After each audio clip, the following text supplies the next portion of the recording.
I want to talk to you about the different styles of parenting. Because when I was in Phoenix House, this is a drug rehab place, when I was there, I realized that I was trying to control my son. I was trying to protect him from his stupid behavior. And I found that I could not do it. Let me talk to you about the family I came from. There's different kinds of family styles. Since I was born in the Second World War time, one of these styles of parenting is authoritarian. And I'll tell you how my family was. My dad says, you do what I say because I'm boss. And if you don't do what I say, I'll raise lumps on your head faster than you can rub them. You do what I say because I'm dad. And I may not be right, but I'm always dad. Children are to be seen and not what? You're darn tootin'. And you're to ask how high on the way up when I tell you to jump. You're to do as I say, and don't you ever sass me. Don't you ever question this authority. You go to school and you listen to these people. And you do exactly what you're supposed to do. And if you don't do what you're supposed to do in school, you're in trouble at school. When you come home, you're in trouble with me. Anybody raised like that? Yeah, everyone, sure. I'm chief, you're the Indian. Okay? All right? And that's the way this thing works around here. And if I got a certain tone in my voice, wham, boy, I got it right in the mouth. And I can remember one time we were talking, my dad was the most unreasonable guy you ever saw. He was an alcoholic, and he had his own problem. And I'm saying, Dad, this isn't right. And he's saying, oh, no, you're crazy. I said, okay, I could see there's no way to do this, so I try to graciously back off. Okay? There's no doing it. There's no backing off. So I said, Dad, okay, fine, I got it. You're right. Otherwise, he's going to rage and knock me around the house. And, of course, you never hit your dad back, right? You don't do this, and you don't talk back. And so I says, okay, and I disengaged. And I walked down the hall, and I started to shut my door, and the wind caught it. Wham! Just like I'd slammed it. Man, I heard boom, boom, boom, boom, boom, coming down the hall. Okay, and I thought, oh, gee. And whoom, the door flies open. I said, I don't suppose we can discuss this, as he lit into me. Because he came from the South. I'm not saying just the Southern people are like this, but he came from the South. And it was his duty to break that spirit and not allow me to be sassy or ornery. Do you understand? And he had to break that mean streak. His basic assumption was that kids are not so good. And what we've got to do is beat them up and train them before they get out of hand. Anybody raised by somebody with that attitude? Now, this whole thing in here is not to blame our parents. It's not to say my parent is goofy. All right? It took me 55 years to say my dad was an alcoholic and he was sick. And what happened in our home was not healthy. And it produced me. It produced me. I rest my case. And so I went out there looking for a bride, and I got me a good one. I convinced her she ought to marry me. And then I've got all this alcoholic behavior. I have 25,000 hours of parenting tapes are in my head. Since I was a little teeny guy, I've been watching my mom and dad how to conduct a house, how to run a family. And Dad was alcoholic, and Mom was codependent. And Mom was probably sicker than Dad.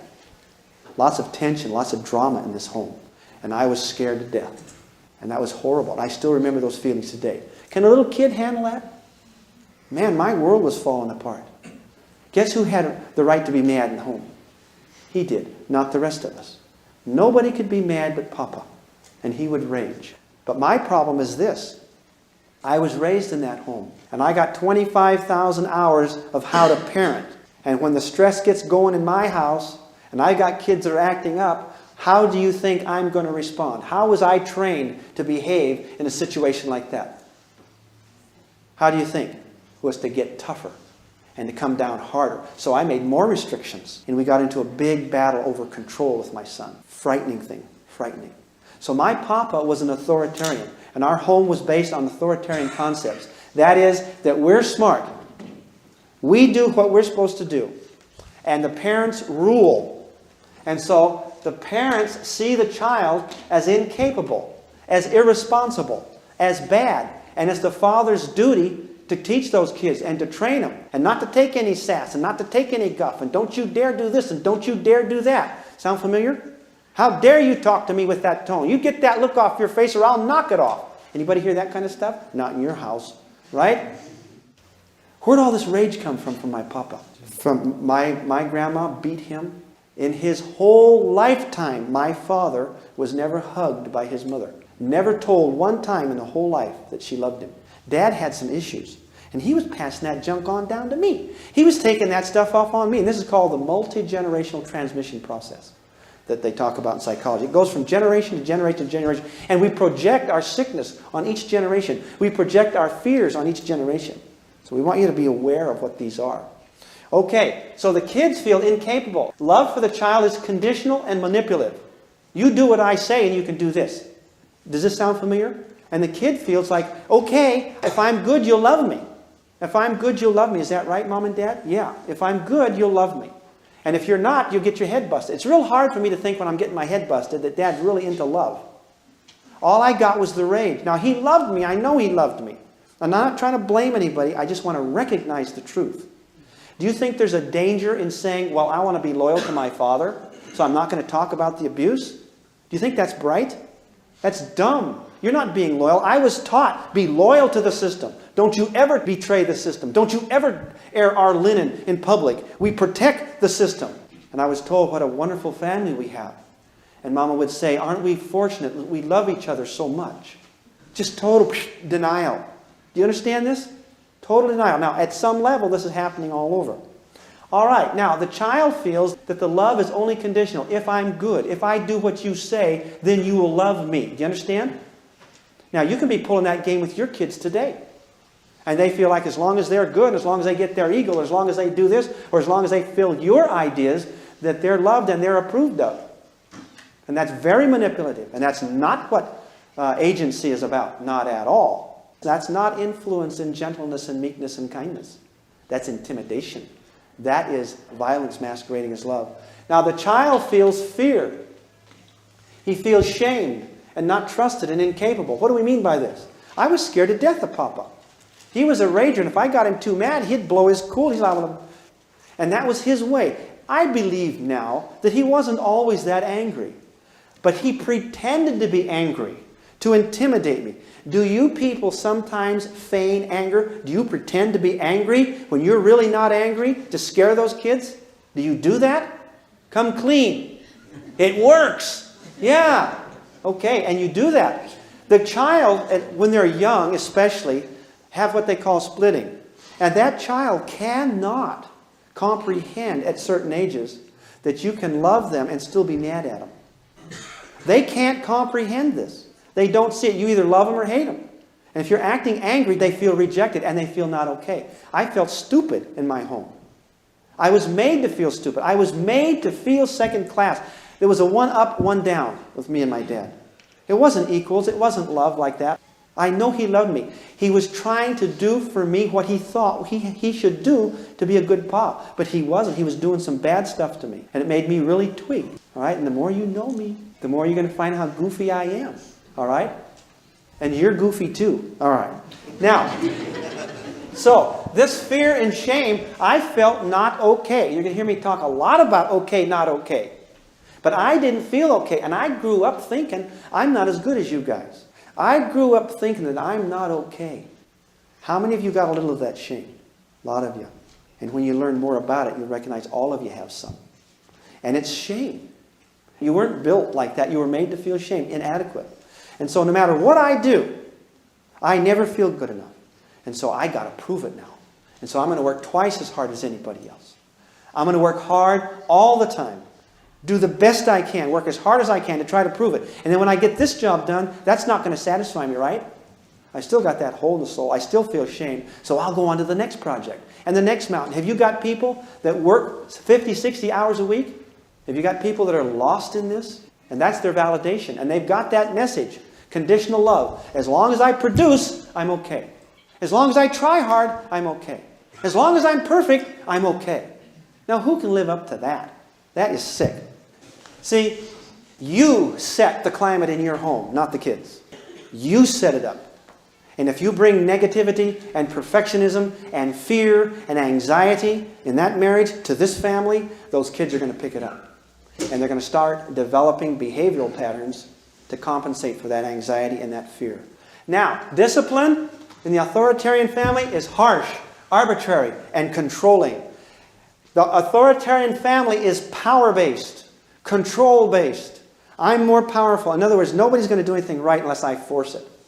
You know, a little child will fear abandonment. A little child will fear that they're going to be deserted by their parents. And a little child senses that if they're deserted, they'll die. That these huge giants in their lives magically can do everything. They're like 10 feet tall to a little kid. These humongous people are gods in the lives of these kids. And they sense that if they don't like me, then I can die, or they might kill me. At some levels, they're frightened of this, especially when they see the rage. And they sense the insecurity and the instability in the marital relationship. There are no secrets in families. The kids pick up the anxiety. You project.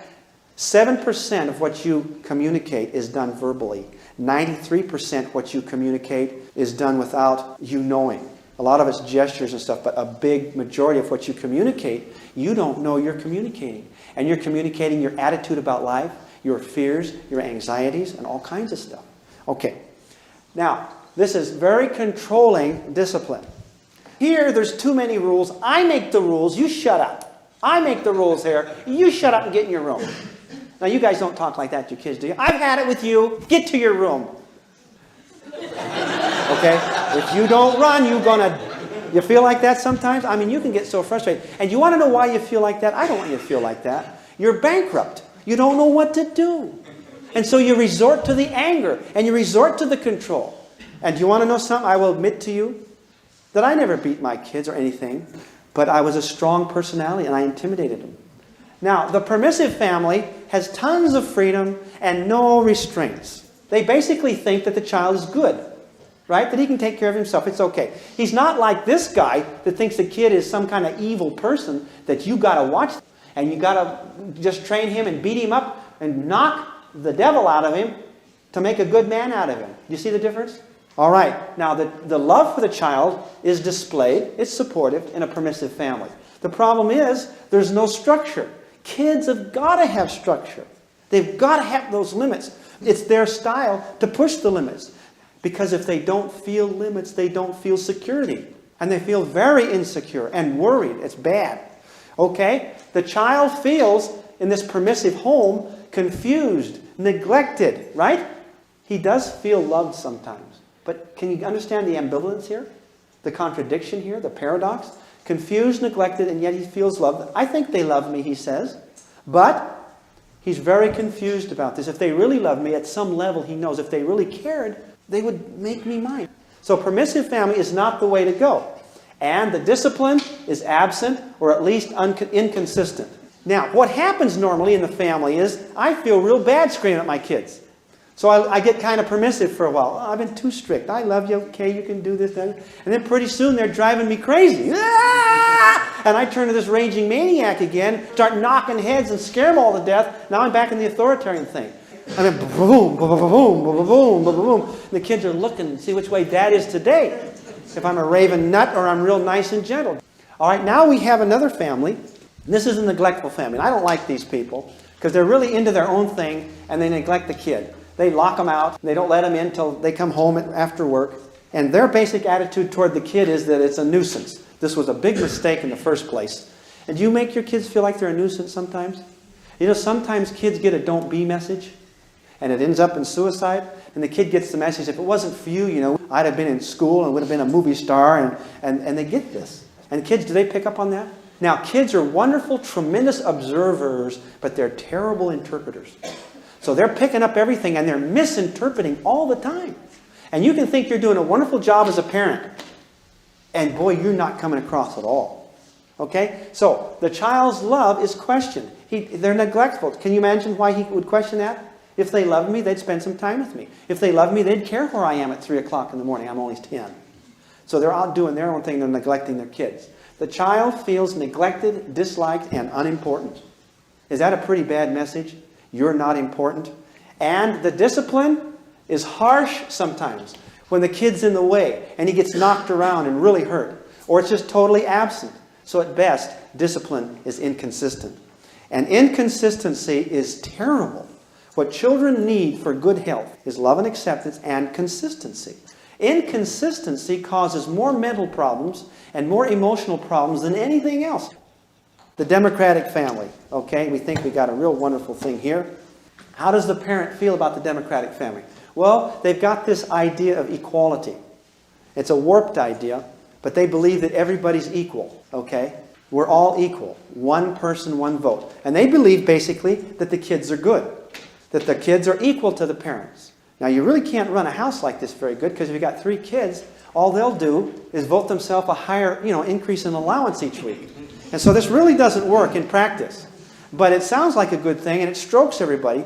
It's got some good qualities, and this is what they've been preaching in all the parenting manuals. Is what we want is a democratic home. Well, you don't want a democratic home, man. The kids will vote you right out of power. Okay? You don't dare have more than 2 kids. So we don't want a democratic home at all. But the children do feel equal, respected, and loved. So it's not so damaging, is it? And then they have discipline consequences as agreed. Now, they're teaching in all these books, like these here that I'm holding up here. They teach this. But the problem with this is that a democratic family or a democratic system is designed for people who are equal. Is that right? Are people equal? I think democracy is wonderful for a form of government, but it's lousy for a family for this reason. The founding fathers never believed we were equal at all. If they thought we were all equal, they would have given children the vote. Is that true? In fact, at that time, they didn't even give women the vote. And so the idea here is that democracy is for equals. And there's no way that a 200-pound dad that's 30 years old, that makes $30,000 a year can be considered, the same level as a child who's 6 months old, still pooping his pants, can't earn a dime, doesn't do anything around the house. That's not equality. He's equal as a human being and equal in value. But he's certainly not equal in strength, not equal in education, not equal in communication, not equal in money making, not equal in any other sense of the word. Does that make sense? So we get into a real difficulty when we try to superimpose a democratic model over a system of unequals. You understand? It will not work. So I take issue with every single parenting manual that talks about this, and that's what they're all talking about. I don't believe that the democratic model is good. I think that voting is good. I think that getting the parents to listen to the kids is good. I think having a forum and a family council to listen to the children is good. But I don't think the children have equal vote. I don't think they should. Mother Nature never intended it that way. There's not any kind of an animal kingdom where the children tell the parents what to do. It doesn't exist except in the human species. Then kids are telling the parents what to do all the time, and the parents are questioning it.